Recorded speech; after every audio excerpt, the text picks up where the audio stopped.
By the spring of 1846, the argument over Texas had become a military standoff on the Rio Grande.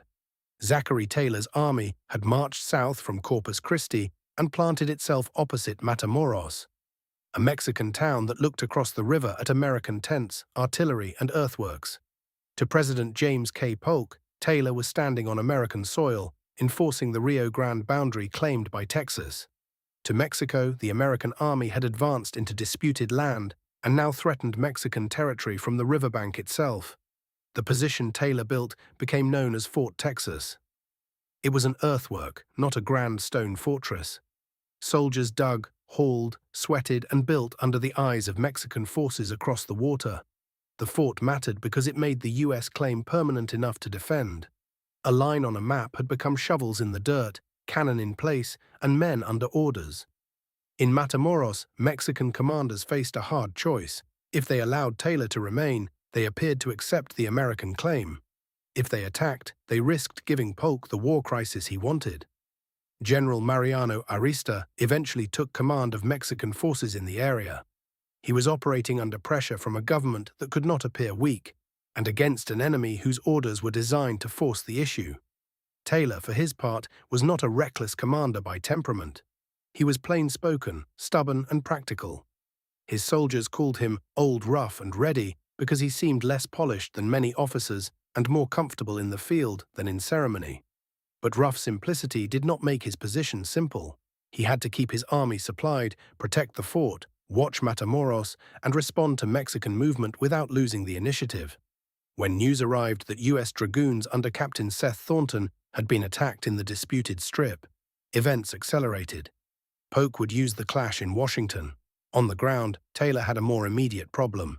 Mexican forces were active, Fort Texas was exposed, and his supply base at Point Isabel near the coast had to be protected. Taylor made a fateful decision. He left a garrison inside Fort Texas and marched much of his army toward Point Isabel to secure supplies. That movement gave Arista an opportunity.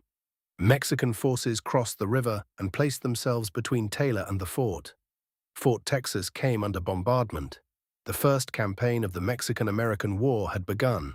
The siege of Fort Texas was not the largest event of the war, but for the men inside, it was the whole world. Mexican artillery opened fire across the river. Shells struck earthworks, tents, and open ground. The garrison, commanded by Major Jacob Brown, endured the bombardment while Taylor was away. The fort had been built quickly, and its defenses were imperfect, but earth could absorb punishment that stone might shatter under. The men dug deeper, watched the sky, and waited. Major Brown became the human center of the siege. He was wounded during the bombardment, but continued to encourage his men before dying from his injuries. The fort would later be named Fort Brown in his honor. That name would outlast the campaign and become part of the geography of the border itself. The defenders could hear battle approaching before they knew the outcome. Taylor was marching back from Point Isabel. Arista intended to block him. The fort's survival depended on whether Taylor could break through and reconnect with the garrison. For civilians in Matamoros and along the river, the war had arrived at their doorsteps. Families heard cannon. Merchants watched soldiers move through streets. Local people understood something that distant politicians often ignored. The border was not empty. It was lived-in country, and now it was becoming a battlefield. Taylor's column moved inland from Point Isabel with wagons, supplies, artillery, and infantry. The march was hot, dusty, and tense. Somewhere ahead, Mexican forces waited. Behind him, Fort Texas was under fire. Every mile tightened the campaign. On May 8, 1846, Taylor's army approached open prairie near Palo Alto. There, Arista deployed his army across the road. Palo Alto was a battlefield of grass, heat, smoke, and distance. The terrain mattered. It was open enough for artillery, but broken by tall grass and chaparral. Mexican forces had numbers and cavalry. Taylor had a smaller army, but he had artillery that could move and fire with unusual speed. That arm would shape the day. Major Samuel Ringgold's flying artillery became one of the battle's defining features. Light guns moved forward, fired, shifted, and fired again. In an era when artillery could be slow and formal, Ringgold's batteries gave Taylor flexibility. The guns tore gaps, disrupted formations, and forced Mexican troops to endure punishment at range. Arista's army fought with courage. Mexican infantry stood under fire, cavalry maneuvered in the grass. Officers tried to bring order across a field clouded by smoke. But the artillery imbalance was severe. Taylor's guns reached out across the prairie with a precision and tempo that Mexican forces struggled to answer. The battle did not become a dramatic bayonet collision in its early phases. It was a grinding contest of position and firepower. Smoke rolled through the grass, cannon flashes appeared and vanished. Men lay flat, horses screamed. Officers tried to see through haze and dust. The prairie itself caught fire in places, adding heat and confusion to the field.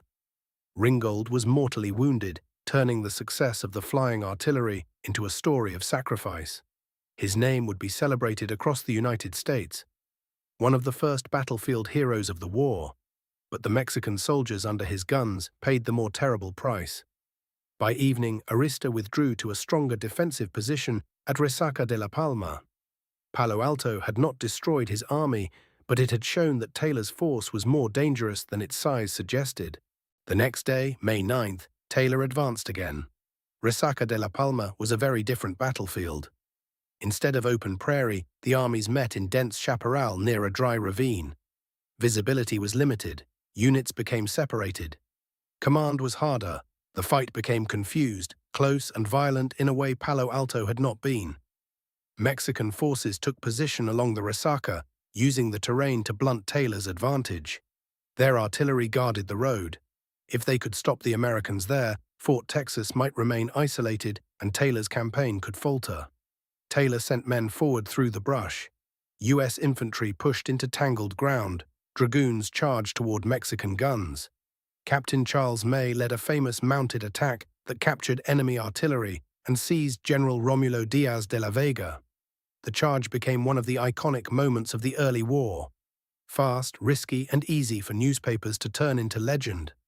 But Resaca de la Palma was not won by a single charge alone. It was won through pressure, confusion, and the gradual collapse of Mexican positions under repeated American attacks. The dense terrain made the battle hard to control for both sides.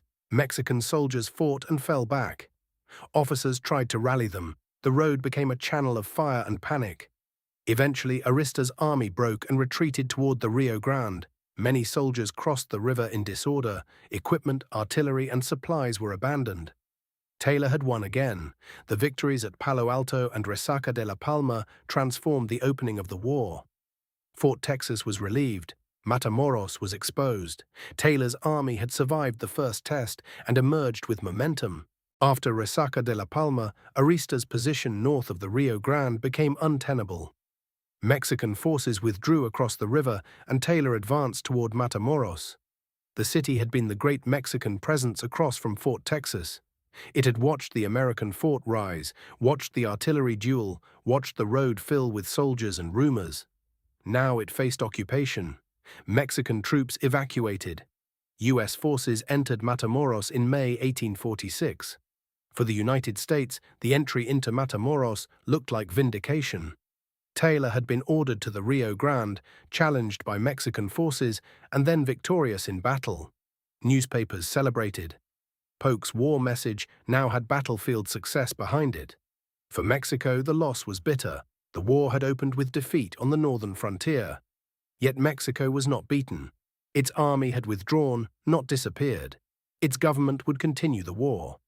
The geography ahead was enormous, and the United States would soon discover that winning battles near the Rio Grande was not the same as conquering Mexico. The occupation also revealed a pattern that would repeat throughout the war.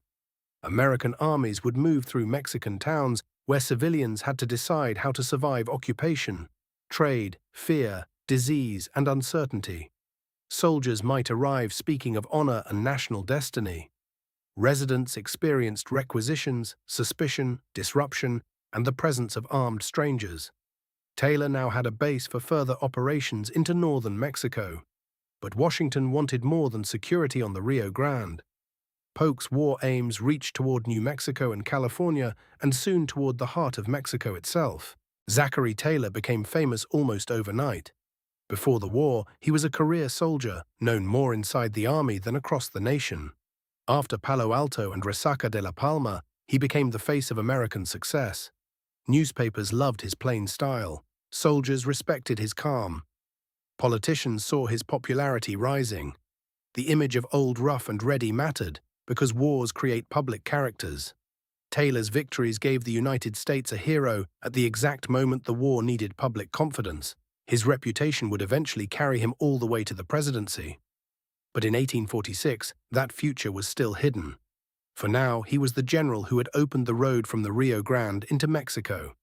There was tension between Taylor and Polk. Polk wanted victory, but he also understood politics. A popular general could become a political rival.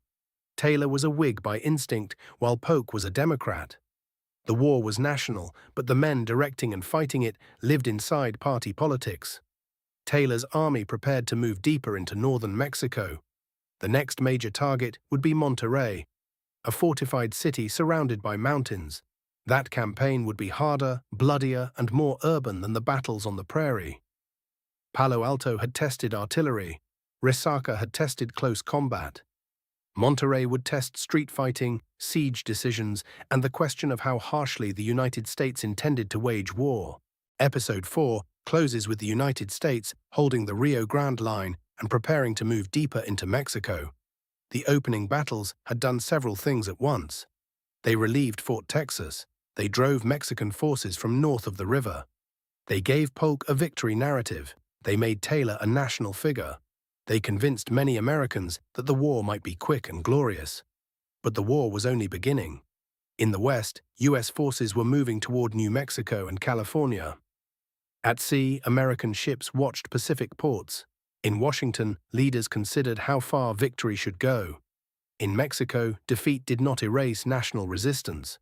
The first battles had opened the door, but beyond that door lay deserts, mountains, cities, politics, disease, and a much larger fight. Palo Alto and Resaca de la Palma were not the whole war. They were the moment when the argument over annexation became an American military advance. They showed the power of artillery, the vulnerability of command under pressure, and the speed with which battlefield success could become political momentum. The next episode follows Taylor south to Monterrey, where the war leaves the open prairie and enters the streets.